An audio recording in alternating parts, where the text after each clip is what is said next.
Hello, you. Last week we ran it back. We covered what happens the first time you hear a song compared to the second, and why they have different impacts, what happens in our brains, the cool maps we make, and why some songs achieve a place in our hearts while others don't. This week we're taking a look inside space. Enjoy the silence. Songs brew editorial fermata, a hold of unspecified length. Pause, silence, note. It's a drop, but not as we know it. When you hear the words beat drop, you're usually thinking about a beautiful fat piece of bass that comes in, it's big and it's hungry. It consumes all the space around it. As it should, that is why they are so good. But just before that beat drop happens, another, much trickier thing happens. Silence. It's also the space at a concert where you really show if you're a fan or not, because those who clap in the pause have probably never heard the song enough times to know where the space falls. A fan test that we certainly didn't want to take in that moment. Lucky, you're never usually alone. Oh, beautiful nothing. So why does nothing work so well? Why does the space have us waiting, hoping? That's not the end, surely. Well, the music stops doing the work, and your brain takes over. Remember last week, how the brain loves being wrong the first time and right the second. Dead air is where that goes to work. With a bonus round attached, can you keep time when there's nothing to keep it to? There is a whole world of difference between an accidental silence, of which there are plenty on record, and one that is a timed, considered one.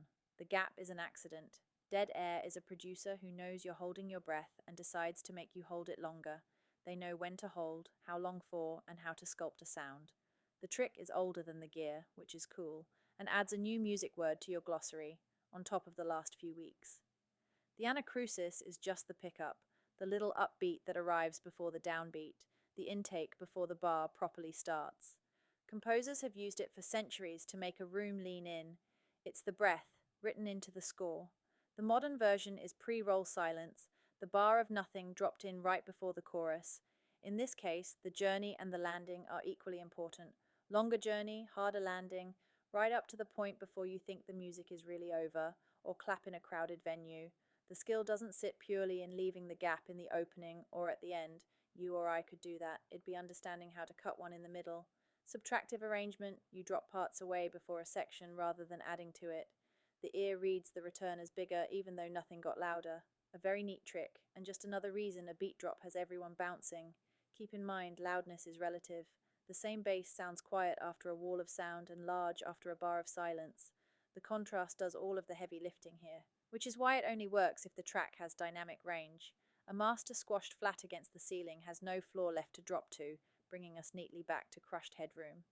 The producers who use silence well guard their headroom, because the silence is only worth something if the rest of the track was allowed to be loud. The oldest version is the full stop, the caesura, the grand pause, the whole band cutting out at once. James Brown built a career on it.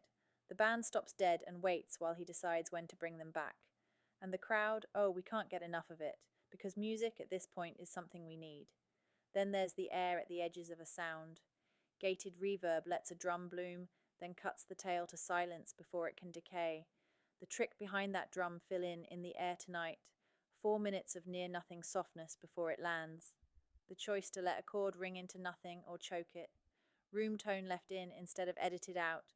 Even the couple of seconds of nothing between two tracks on a sequenced record, which a streaming crossfade erases.